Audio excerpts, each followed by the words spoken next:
大家好，我係貓哥啦。今集咧，我哋就開一部豪華房車嘅極致啦，就係由 Mini GT 推出嘅 Maybach S680啦。咁其實我自己咧對豪華房車咧就唔係話真係好愛啦，咁但係唯獨是呢一部車咧係比起勞斯萊斯，我自己覺得就係更加有質感嘅。咁今集咧，我哋就一齊開嚟睇下呢一部車嘅細節以及各樣嘢啦。咁記得咧喺影片開始之前咧 CLS 啦。And the English subtitle has a now available. Please enable the subtitle feature. Let's go. Maybach 咧可以話係 Mercedes 中嘅最高級別啦。咁比起佢 S Class 咧就更加高嘅。咁呢架車一出場咧，佢低調而高級奢華嘅感覺咧，可以話係即係只有呢一架車先有啦。咁同埋呢一架車咧，為咗紀念咧 Maybach 咧係100週年嘅時候推出嘅款式嚟嘅。咁整體咧，成個系列入面咧就推出咗只係呢一款啦。咁同埋佢係擁有 V12引擎嘅款式啦。咁佢車身上面嘅設計咧，亦都有當時 Maybach 家族嘅獨有超厚嘅私處啦。咁同埋有家族式嘅鬼面罩啦，以及一啲多樣嘅細節，可以突顯到 Maybach 咧所帶來嘅顯赫嘅地位啦。咁最主要嘅車身咧，亦都用上咗特別嘅塗裝啦。咁係呢個 Two Tone 嘅顏色嘅，咁成為咗大家嘅焦點啦。咁車身嘅長距咧，亦都去到3米幾嘅。咁售價方面咧，亦都去到22萬歐元啦。咁所以真係一部價值不菲嘅豪華房車嚟㗎。咁好啦，我哋去睇下成架車嘅整體結構啦。好啦，咁大家見到呢一部車啦，咁其實咧拎上手先發覺原來車身真係非常之長啦，真係一個我哋叫豪華行政房車應該要有嘅嘢啦，亦都俾我哋呢一啲玩家可以摸到上手、拎到上手、去睇到上手嘅感覺啦。車身咧比起過往所有嘅車都要嚟得長嘅，咁應該咁講，大家話喂勞斯萊斯夠高級啦，咁但係嗰種高級咧係一種有種土豪味道嘅感覺咯，咁但係嚟到 Maybach 咧係一種咩啊？我想要低調啦，但係我又即係我咁睇，我有一個好有錢啦，又低調啦，但係我又想話俾人知我有少少嘅特別，但係又要有品味咧。Maybach 咧的而且確係一個幾好嘅牌子嚟嘅，咁我自己係寶馬忠實 fans 啦，咁但係咧，佢哋做豪華房車咧真係唔夠 Benz 嚟，真係 Benz 係真係超晒班嘅。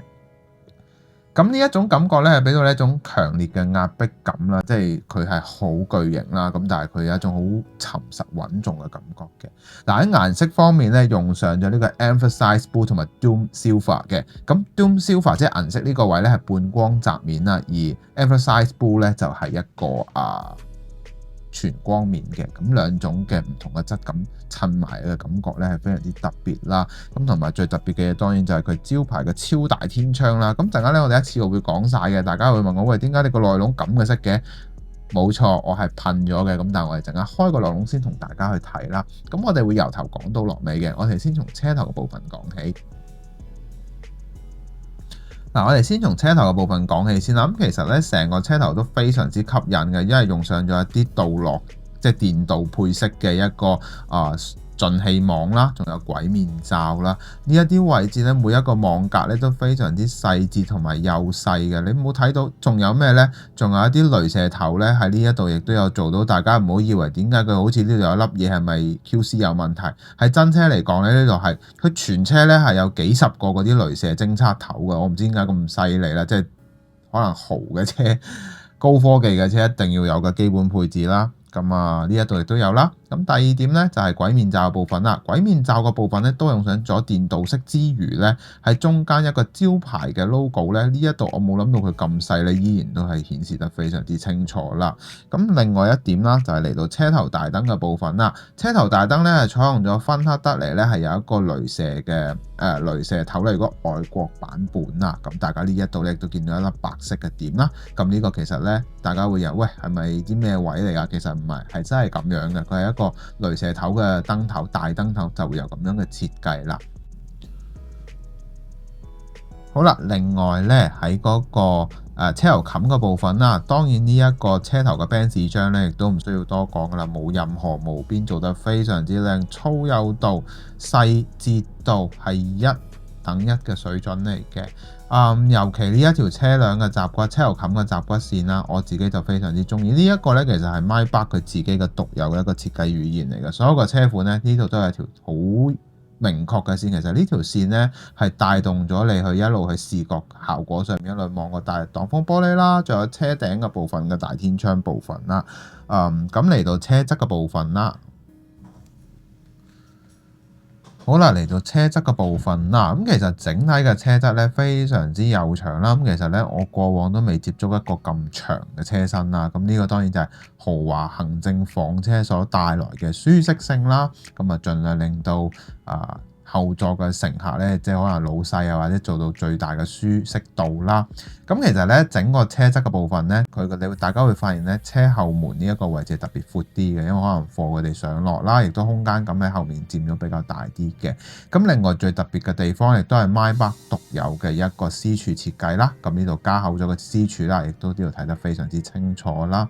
咁後面車門後面嘅一個 Maybach 嘅 logo 咧，亦都睇得好好嘅，非常之清晰啦。咁其實咧，Mini GT 咧喺做整體嘅透明件上面咧，因為其實呢一架車咧都有難度嘅，喺整體嘅透明件方面咧，點樣做到個通透度啦？咁大家會見到其實車頂嘅部分咧用上咗一個茶鏡嘅設計啦，而四側都係依然用翻全透明嘅設計啦。大家會問我啦，咁我睇翻資料啦，喂咁長嘅車，咁個剛性得唔得？咁當然啦，咁上下價錢嘅嘢，梗係做到咁正啦，係咪先？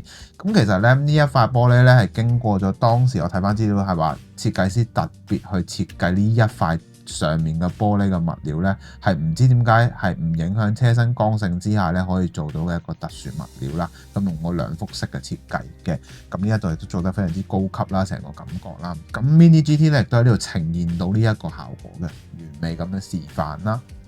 咁其實咧，我自己咧無意中嘅揾資料發現咧，原來有一部我都覺得好有型嘅嘢啦。呢部係咩咧？就係 Brabus 啦。咁其實 Brabus 咧，其實係如果有玩開 Benz 嘅都知咩嚟㗎啦。咁但係咧，佢原來有出過呢一款叫做 Brabus Maybach 嘅版本，係全黑武士嘅樣，哇！真係型到黐線咯。唔知咧 Mini GT 之後會唔會出咧？我許下願啦，我覺得佢哋應該有機會嘅。係啦，咁我哋去講下其他嘢啦。好啦，嚟到車尾嘅部分啦，好多人都話咧，其實佢呢一個車尾嘅部分可以同以前舊款嘅 S Class 其實好似嘅，即係好搞笑啦。我啱啱咧即係收工嘅時候咧，就見到部一模一樣嘅 S680啦，即係你望唔出佢個身價㗎，即係冇諗到哇，佢一部咁貴嘅 Benz 啦咁。話晒都係 Maybach 啊嘛，係咪先？咁其實值得留意嘅有幾個部分啦。當然就係金屬章嘅表達啦 ，Benz logo Maybach 同埋 S680咧呢度做得非常之靚㗎，冇任何嘅無邊設計啦。尾燈嘅部分咧，亦都有做到一個細節嘅刻畫嘅，非常之好。我自己咁睇啦，其實咧。真車又冇機會買，亦都冇機會坐㗎啦。咁叫用隻手去摸下啦，先感覺下，哇！兩隻感覺係點樣嘅咁死氣喉嘅位置啦，佈局亦都係，如果呢一度咧，其實可以做得再金屬感啲，好似前面頭泵把做咧，有一啲另一番風味咯。係啊，咁就大致係咁啦。咁我哋開個內籠俾大家睇下啦。好啦，嚟到內籠嘅部分啦，咁其實咧呢一個顏色咧，人手就好似冇呢一隻色可以溝嘅，咁但係我懶啦，我成個翻噴啦，咁用上咗手油嘅一啲啡色位置啦，咁講少少啦，成個內籠佈局咧係跟翻當時頂級嘅 S680嘅設計啦，咁有兩款嘅，一款就全黑色嘅，我自己中意比較。既然豪氣啲啦，要突出啲啦，梗係玩翻啲淺色啦。咁我就噴咗個沙黃色嘅設計啦。咁基於喺沙黃色嘅效果入面咧，可以睇到咧呢一啲菱格嘅設計紋理咧非常之靚嘅，同埋可以睇到咧真係就咁睇都覺得好舒服啦。因為咧後座嘅空間佈局非常之靚，呢兩張座椅亦都非常之厚實啦。咁嚟到前面車頭嘅中控台部分啦，咁其實呢一啲啡色嘅部分咧，其實係啲。可以有得揀實木啦，以及揀一個皮紋啦。咁我還原翻呢個版本咧係實木版本嚟嘅，所以揀咗一個咁樣嘅顏色啦。軚盤位置咧亦都用上咗一個皮嘅拉布設計啦，非常之靚嘅。側邊咧亦都有一啲我哋叫啡色嘅點綴位啦，做得非常之正啦。合翻埋架車咧，成個感覺就非常之高級啦。咁我哋好啦，我哋合翻埋架車講下，咦，仲有一樣特別嘅嘢先，我哋鏡頭轉一轉。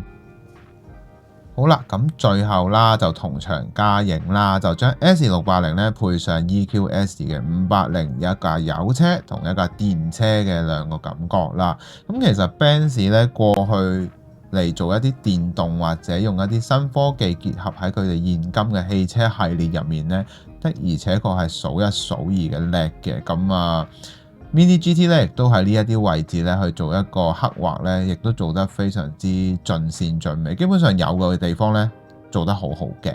咁我亦都特別咁樣做啦，因為其實本身咧呢架車我買翻嚟好耐未諗到點樣做啦。咁而家有呢一架，基本上係同一個色系嚟噶嘛，咁梗係嗱嗱聲做到一模一樣啦。等大家去睇，咦，原來有一啲元素咧係喺S-Class 入面運用到入去新款嘅 EQS 嘅電車入面啦，令你感覺，咦，大家嘅大細啊、內籠啊、細節啊有啲乜嘢嘅唔同啦，咁啊大致係咁啦。咁我哋去做今集嘅可購買指數啦。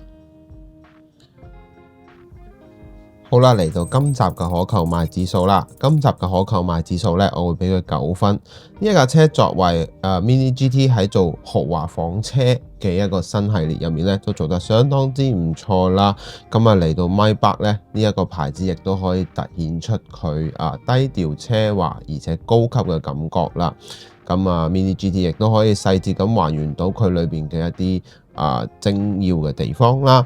咁啊，大致就係咁啦。咁我哋去做總結啦。好啦，咁大家咧睇晒成部車啊，嗱，經過咗一啲我嘅修飾啦，同埋成部車，大家睇完其實真係好高級。即係你話我人生中會唔會買一部咁樣嘅車？咁啊，梗係唔會啦。除非我有好似 Elon Musk 嗰啲咁嘅人，我哋先會有啦，係咪先？咁我都覺得幾驚喜噶，咁啊幾正嘅。咁如果你覺得呢條影片好嘅話咧，希望可以俾個 like 我啦，最緊要訂閱我嘅頻道。有咩諗法，亦都歡迎留言話我知啦。咁我哋下集見啦，拜拜。